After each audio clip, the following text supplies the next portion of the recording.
Instead of California where the sun so warmly shines, tonight we find the Clampetts in their cabin in the pines. The weather is so cold, hot coffee freezes in the cup, and when the chickens lay their eggs, they lay 'em standing up.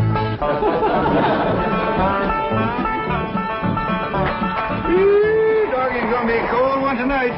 Somebody better get ready to pry that sun up in the morning to get it started. Yeah, sure will be glad to get back to that nice warm mansion in Beverly Hills.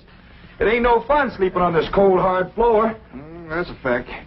You think that's bad? You ought to try sharing a room with that wild daughter of yours. Well, leastways, you got a bed. That ain't a bed. That's a nest, a roost, and a den and a hutch all in one. Is them animal friends of Ellie's still coming in at night, Granny? Everything that can get through the window. Why don't you shut the window? Because I can't sleep without fresh air. Especially with that third party in bed with us. What third party? Ellie, can you come out here and bring your friend with you? Yeah, Granny? Don't you worry about it, Granny. I'll chuck it out. Whatever it is, you got to get your sleep.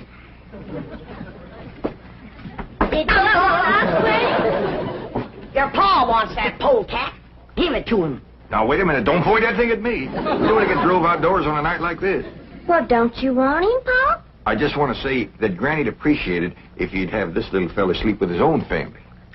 All right, I'll go get the others in. No. Outdoors with his family. Otherwise, when we go to California, they might not take him back in. And if a skunk ain't welcome with his own family, he just about ain't got nobody to turn to. All right, I'll put him out the window. Uncle Jed, why can't we go back to Beverly Hills right away? Reckon we can tell him the truth, Granny? I reckon he's big enough. Well, you see, we promised your ma we'd stay here and help her till she gets herself married to Mr. Brewster. Well, how long will that take? Well, it hadn't ought to take long. She's got him boarding in your room now where she can get at him. Pearl told me tonight's the night. She's gonna feed him into a stupor, then set him in the parlor and sing to him until he proposes. It's a powerful combination. Pearl's cooking and singing. Yeah. If he can get got, Pearl will get him. Ain't that a precious picture? Niagara Falls, where the honeymooners go. Understand they're having special winter rates there now. I think I'd better turn in. I've got to get up awfully early. No. You sit down and relax. Jethrine and me's got a special surprise for you. It isn't food, is it? Food for the soul and the spirit. Music. What would you like to hear? Oh, anything you'd like to sing. Well, I'll just pick out something at random. Let's try this, Jethrine.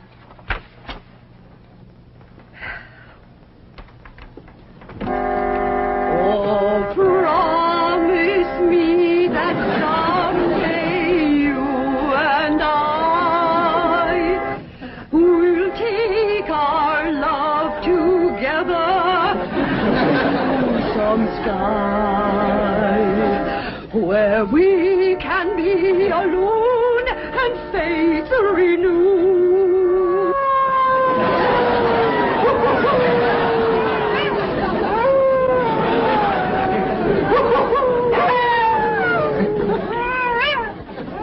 Uncle Jed, what's got them wolves so stirred up tonight? Oh, but something sure is setting them off.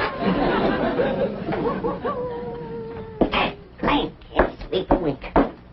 Go to the right, Granny. Go to the left, Granny.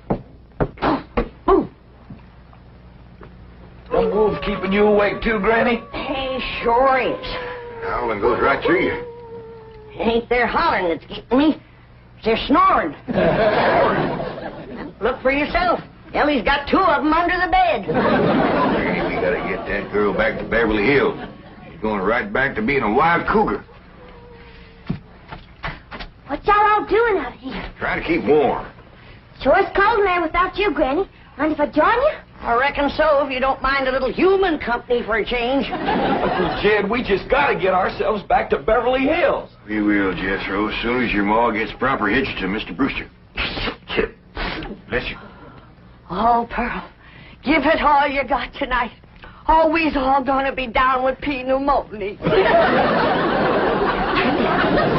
Just a song at twilight when the lights are low and the flickering shadows softly come and go.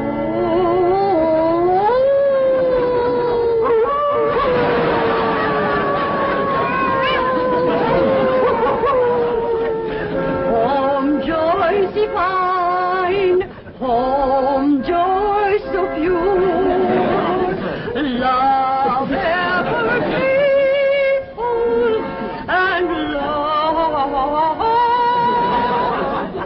ever sure. That was a wonderful concert. You both are unusually talented. Thank you. Yes, indeed. That means a lot coming from you. Naturally, folks around here brag on us. In fact, they think we ought to go on a concert tour. Oh, really? Oh, yes. My neighbors is always after me to sing out of town. Well, I can understand that. Mr. Brewster, do you really like music and singing? Well, I used to. I used to sing a lot myself in college musicals, amateur theatricals. Was you on the stage, Mr. Brewster? Oh, yes. After college, I did quite a bit of little theater work, summer stock. Matter of fact, there was a time when I seriously considered the stage as my career. Ma, Mr. Brewster's an actor. Well, not any longer. My father had other ideas. He insisted I get into the oil business. Mr. Brewster, did you ever do anything from The Bard of Avon? That's Shakespeare. Oh, I just love him. Well, as a matter of fact, I once played the lead in Romeo and Juliet. Which one was you? I was Romeo. In my youth, I was considered quite a leading man type. And there were those who thought I had rather a handsome profile. Well, you still got it. And I'll bet you can act to beat the band. Oh, come on. Take off a part for us. Something from Shakespeare. Sit down, Jeffrey. Well, I doubt if I can remember anything. Oh, please, Mr. Brewster. Well, perhaps I can recall something from the balcony scene. Let's see now. How does it go? But soft, what light through yonder window breaks? It is the east, and Juliet is the sun. Arise, fair sun, and kill the envious moon, who is already sick and pale with grief, that thou, her maid, art far more fair than she. Go to bed, Jeffrey. I think I'll turn in. Oh, well, please, do some more of them love speeches from Shakespeare. Well, my throat is a little sore. I think I'd better gargle a little warm salt water and go to bed. Well, I can take care of you. That's another one of my specialties. Nursing the sick. Well, it might be the flu bug, and you wouldn't want to catch it. Good night. If his flu bug is as hard to catch as he is, I got nothing to worry about. Jed, have you ever known it to be so cold? Never have, Jethro. This ain't cold. Your blood is thinned out from living in California. You say this ain't cold, Granny? Look who else is huddled up to the fire. Ellie and her wolves.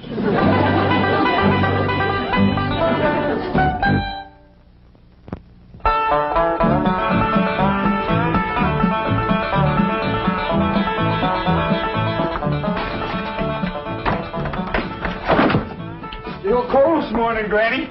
Cold? You call this cold? Why, I remember a winter morning that was so cold that when I went to milk the cow, the milk froze before it hit the pail. I had to break it off in sticks. Yes, sir. I carried a double armful of milk in and never spilled a stick. Gee, Granny, how'd you drink it? Bite on it? Nope. But you did. You're in a right good mood this morning. Jeff, I got a feeling in my bones that Pearl got him last night. Oh, I seen Mr. Brewster's car coming down the road, and Aunt Pearl's with him. I told him, my bones is never wrong.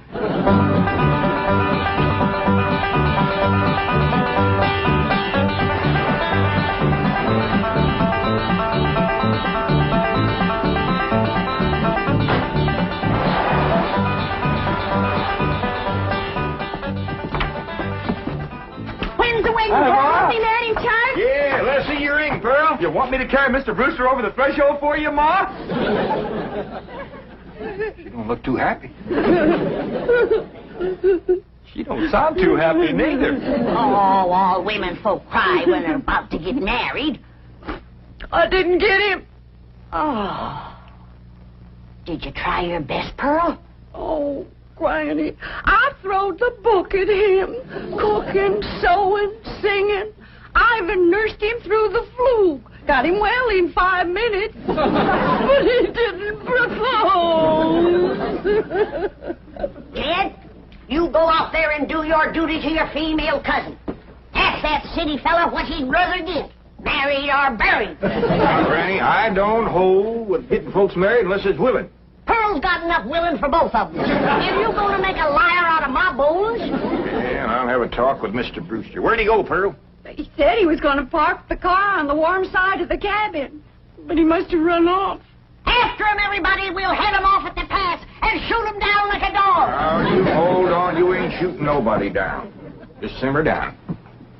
Why, he didn't run off at all. Except we'll need you, Ellie, to get him back in here. How come? Looks like a couple of your friends are sizing him up for breakfast. Well,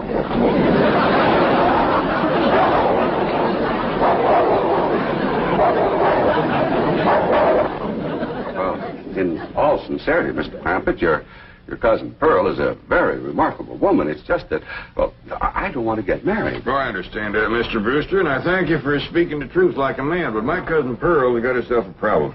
Oh, what's that? Well, ain't no secrets in the hills, and everybody's dog knows that you've been boarding with her over at her place, and they all know she's had her cap set for you. Oh, I ain't blaming you, Mr. Brewster. Jed? Did he say yes? Can we come out now? Not yet a while, Granny. Well, if you're too chicken to shoot him, Ellie's got her wolves standing by. Mr. Brewster, in order to save my cousin Pearl from shame, I'm going to ask you to do me a big favor. Anything I can do. I want you to propose to her in front of somebody. But, And let her turn you down, of course. oh, I see. Of course, yes, that'll save face. Pearl will know that she's supposed to turn me down. Oh, sure, we'll have an understanding with Pearl. Now, the one I think you ought to propose in front of is Elverna Bradshaw. You know, Mr. Clampett, this idea of yours is quite inspired. Oh, it's just a notion. You see, Elverna is the biggest gossip in the hills. No, really, it's brilliant. It combines drama, pathos, suspense. It has a happy ending. Great third-act curtain. It's real theater. Of course, you'll have to be convincing, so Elverna will... Convincing? Why, I'll give a performance the people of these hills will remember as long as they live. Well, just so that... When Pearl Bodine turns down my impassioned proposal of marriage, there won't be a dry eye in the house. Elverna, don't cry easy. Oh, well, now, surely you're not going to waste this dramatic scene before just one person. Well, I reckon Elverna's daughter... I've got it. I've got it. The movie house where Pearl plays the piano. You want to propose there? Well, it's perfect. Everybody in town will see it. I want to kind of shame you to be turned down in front of all them people. Well, it's just a performance. I've learned one thing in the theater. An actor always gives a better performance in front of a full house. Well, doggies, that sure is nice, sir. You? It's my pleasure, Mr. Clampett. Mrs. Bodine, Granny, come on in. Come on in, everybody. How about it, everybody? I reckon we'd better let Mr. Brewster tell you what's going to happen. Well, tonight, at the movie house, Mrs. Bodine, while the whole town looks on, I'm going to ask you to marry me.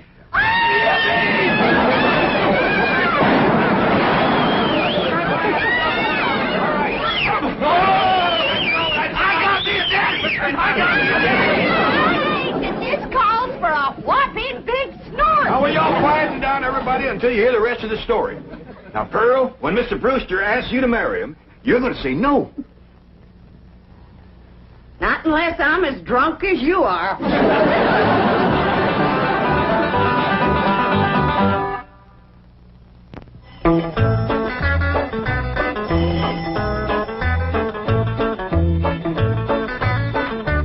Howdy, Pearl. Evening, Pearl. Evening, Pearl. Jethro and I want to head down to the theater to get a fire going in the stove. Where's Jethro, Pearl? Why, she's in her room getting dressed. Go on in and see her.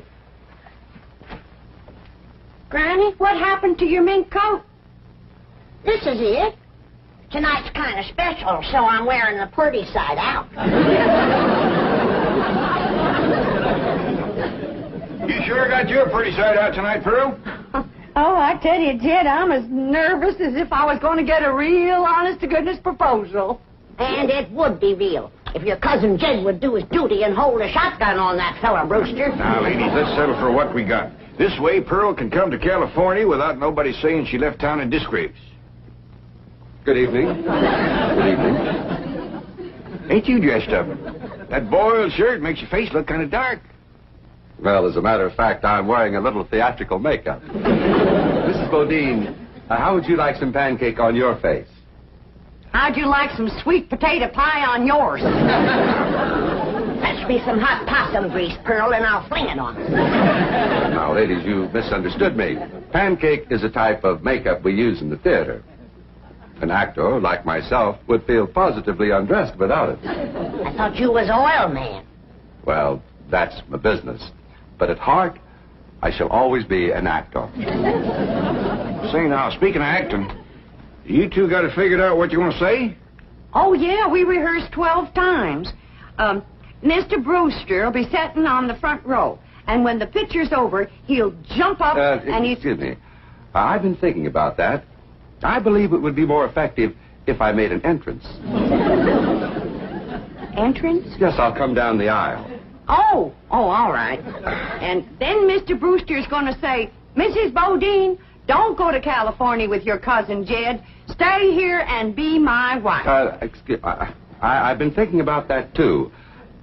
After a big entrance down the aisle, that's going to seem like a pretty flat opening speech. Well, you just say what you want to say. All I got to say is, no, I won't marry you. If that's Homer Winch, I'm going to hit him right in the hip.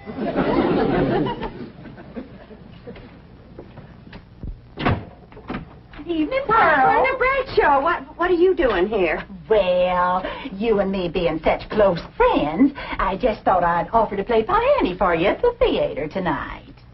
Why? Surely you're not going to show up and have folks whispering behind your back all during the picture. What in the world would they be whispering about? Pearl, I'm your best friend. You don't have to pretend with me. The whole town knows how you've been flinging yourself with that brother of yours. For your information, Alberta Bradshaw, Mr. Brewster proposed to me 12 times today, and 12 times I turned him down.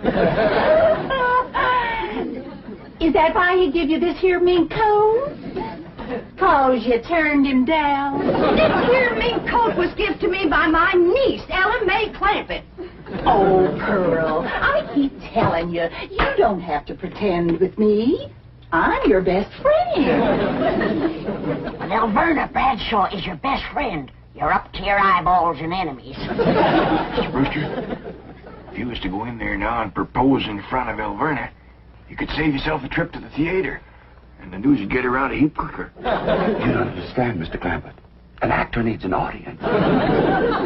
Alberta, if you don't mind, I'd like you to get out of my coat and out of my house. I'm going to be late for the theater. Pearl, take your best friend's advice and sneak out of town quietly. You can depend on me to smooth everything over. Thanks for nothing.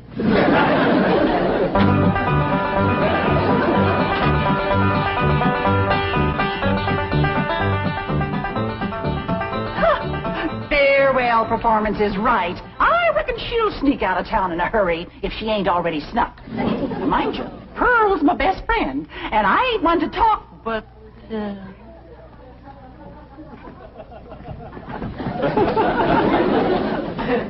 Good evening, lady.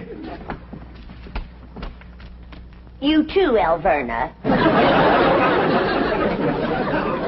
I noticed Mr. Brewster wasn't with her. Oh, and did you see that mink coat? Well, I wouldn't trade this little band of gold and a home-loving husband for a dozen mink coats. Would I, Luke? Luke? Luke Bradshaw! That you sneak, he got away again.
picture!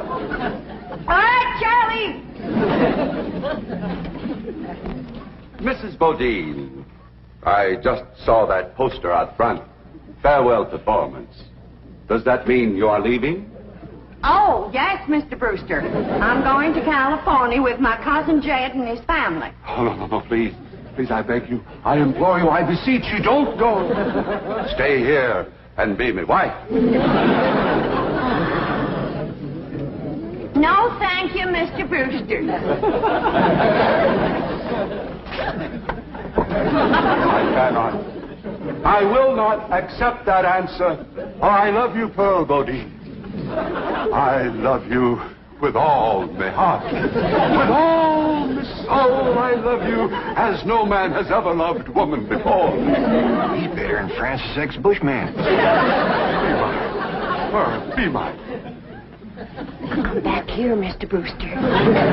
No, Mr. Brewster, my answer is no. Then my life has come to an end. For what is life without love? If I was him, I'd let it go at that. Without Pearl Bodine, there is no love. Oh, me darling, oh, me precious. Say those words that will make me the happiest of men. I'm behind you. My answer is still no. Better quit while you're ahead, Mr. Brewster. Oh, how those words stab into me heart like cold steel. And only you, Pearl Bodine, can heal the mortal wound. Oh, moon of me desire, marry me, Pearl. No. I promise you a life of happiness, No? a life of luxury. No. Oh, me darling, look into me tear-stained eyes. Look into the tortured face of your love slave. Free me with that one divine word. Say yes. Say yes, and together we will enter a paradise of love everlasting. Yes, I'll marry you.